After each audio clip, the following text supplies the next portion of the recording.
Louis, what's going on? Why do you want a divorce? Look, Jenny, it's not working out. What do you mean it's not working out? We have been married for years. Yeah, and it's been years of dealing with your family problems. I can't take it anymore.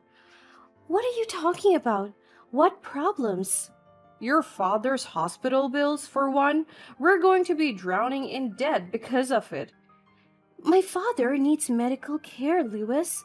What was I supposed to do? Let him suffer?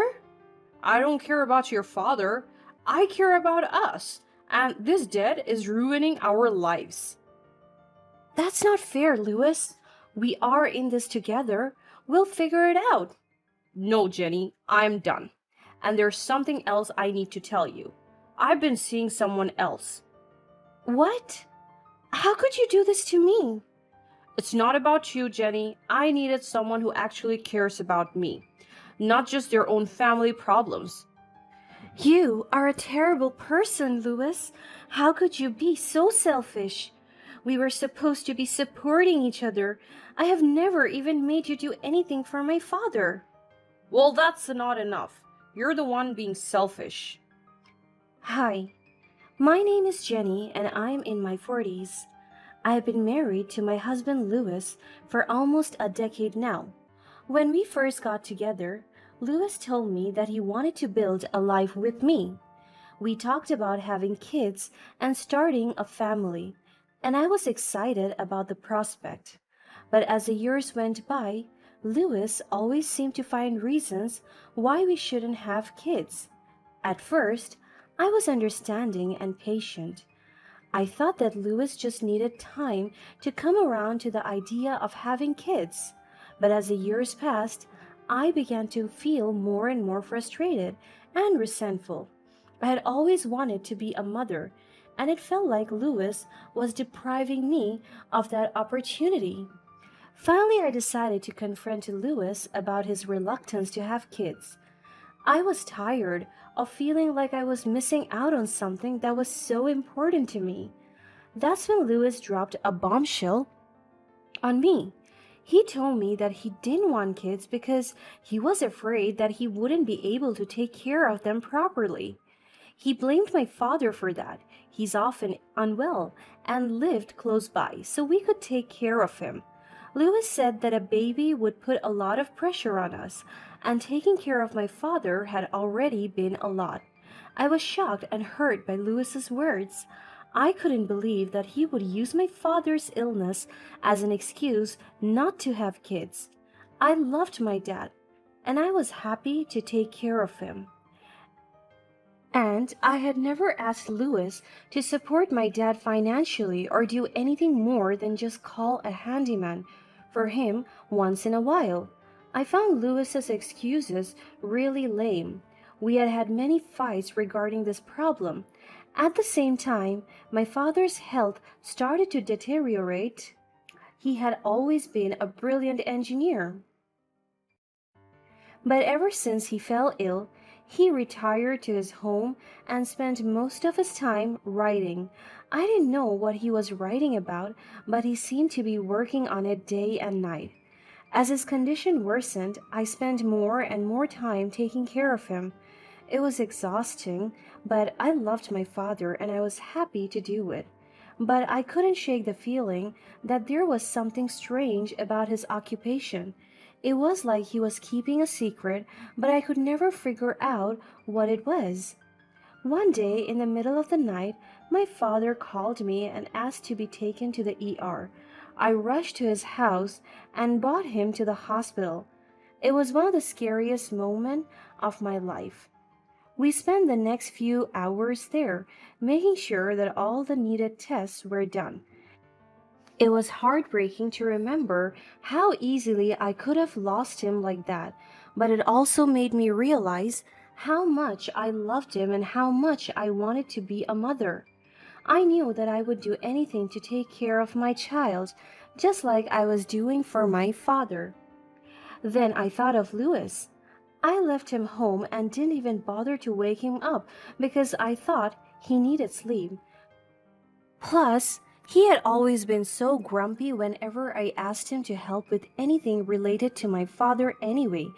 As I was waiting at the hospital for them to check up on my father, I realized that I had mistakenly grabbed Louis's phone instead of my own because they had very similar models. I didn't have much to do, so I decided to use his phone to pass the time.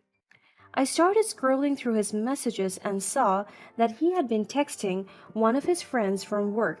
They were talking about a project they were working on, but then I saw something that caught my eye. Lewis had been complaining to his friend about how much of a burden my father felt to him. He had been saying that it wasn't his responsibility and that I should be taking care of him on my own. I felt hurt and angry.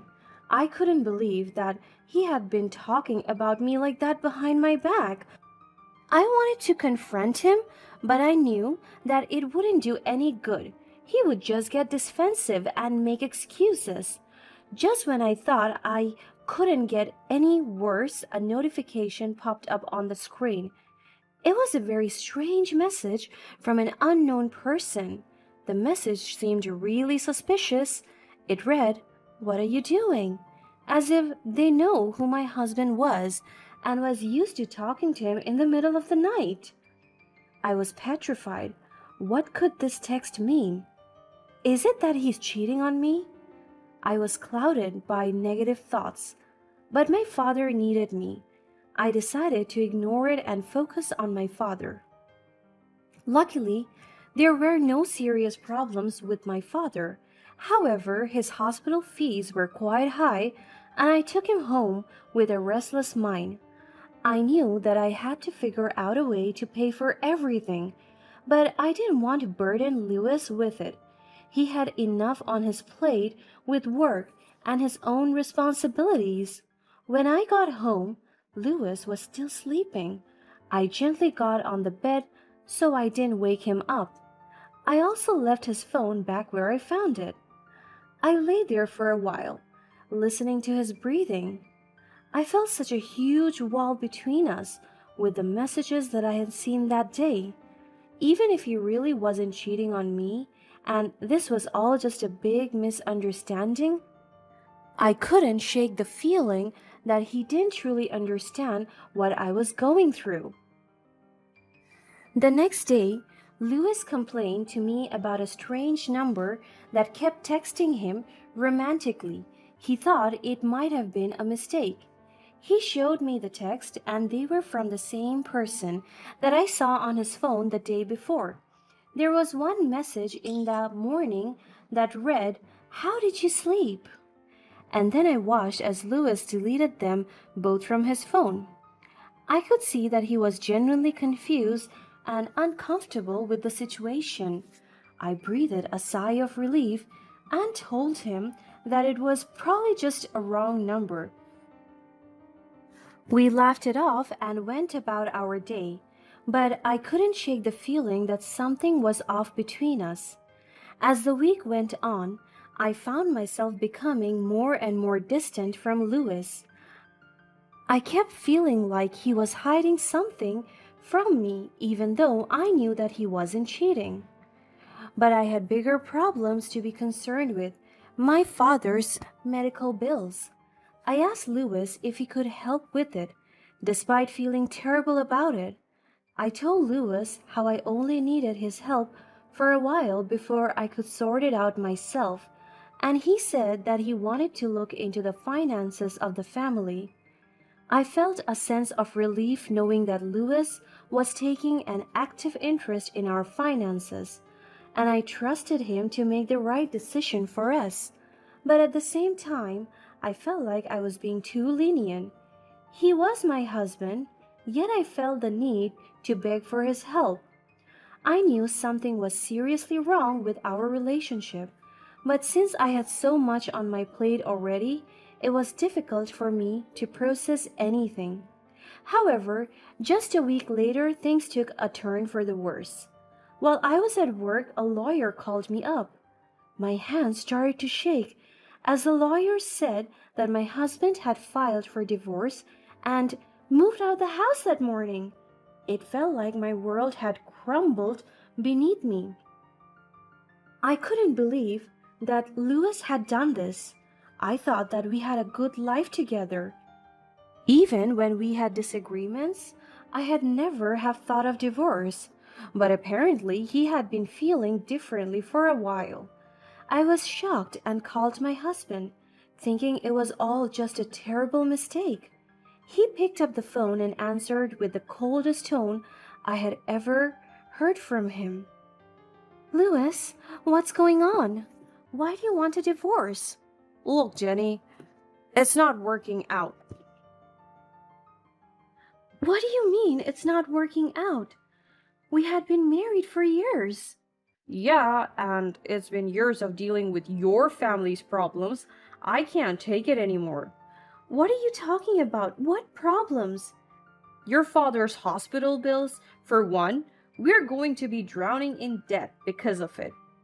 My father needed medical care, Lewis. What was I supposed to do? Let him suffer? I don't care about your father. I care about us, and this debt is ruining our lives. That's not fair, Lewis. We are in this together. We'll figure it out. No, Jenny, I'm done. And there's something else I need to tell you. I've been seeing someone else. What? How could you do this to me? It's not about you, Jenny. I needed someone who actually cares about me, not just their own family problems. You're a terrible person, Lewis. How could you be so selfish? We were supposed to be supporting each other. I have never even made you do anything for my father. Well, that's not enough. You're the one being selfish. Then he hung up on me. I went home that day feeling numb. When I opened the door, I was still hoping that maybe Lewis had changed his mind and would be there waiting for me. But instead, I found that all of his belongings had already been moved out. It was like he had never even lived here.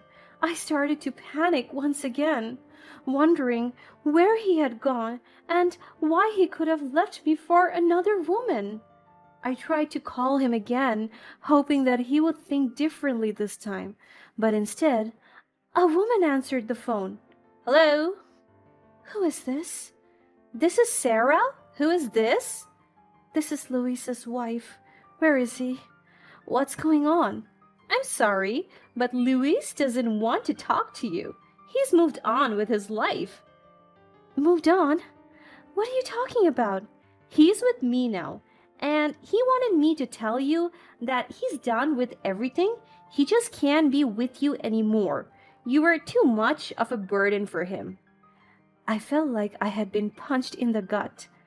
To hear someone say something so hurtful and cruel was almost more than I could bear.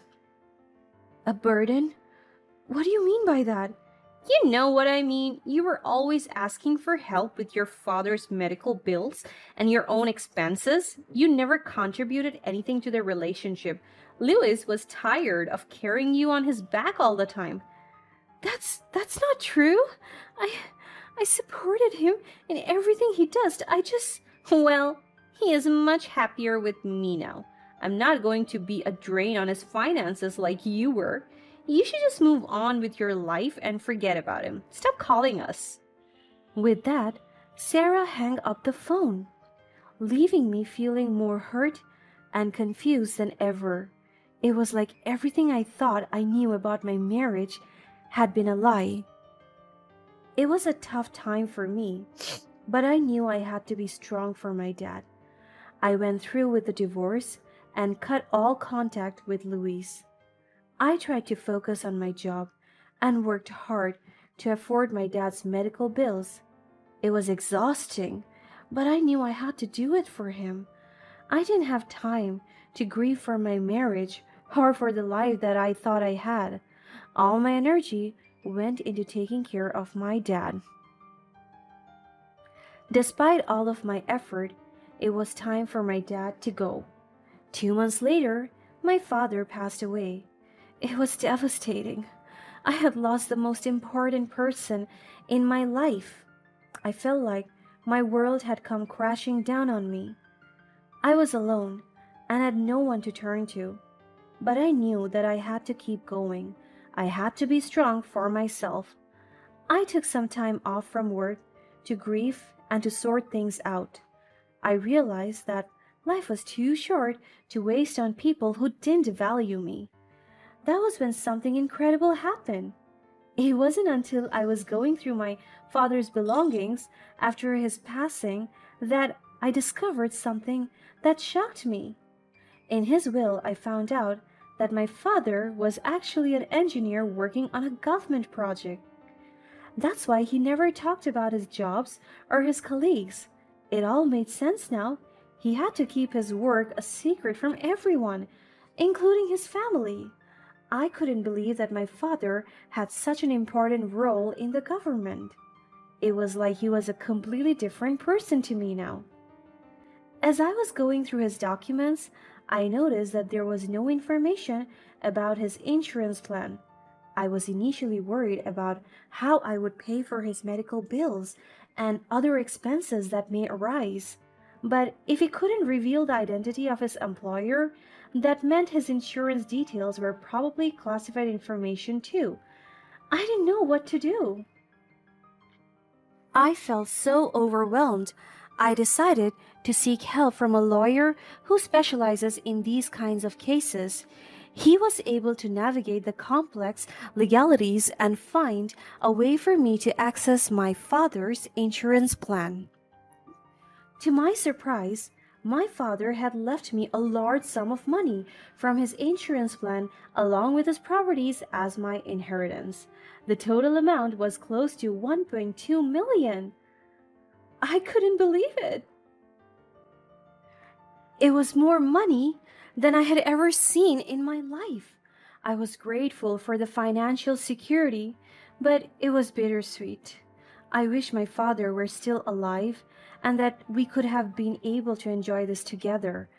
Despite the loss of my father, I knew that he would want me to use the money to start a new life. It was time to move on from the past and create a new future for myself. With the inheritance, I was able to buy a new house in a different city, one that I had always dreamed of living in. I used some of the money to pay off any debts that I had and invested the rest into a business venture that I had been considering. Most importantly, I used the money to start an adoption application. One of my biggest dreams was still becoming a mom. I was determined to start afresh and leave my past behind. However, a few months into my new life, Louis suddenly reappeared. He came to my house begging for my forgiveness. He claimed that he realized his mistake and that he wanted to make things right. He even bought flowers and gifts, trying to win me over. I later found out that Louis had dumped the other woman as soon as he realized how wealthy I had become. I immediately kicked him out of my house and called the cops on him. I didn't want anything to do with him anymore. And with that, I moved on with my life, living comfortably and happily as deserved. I can't wait for what the future holds and for my own little family.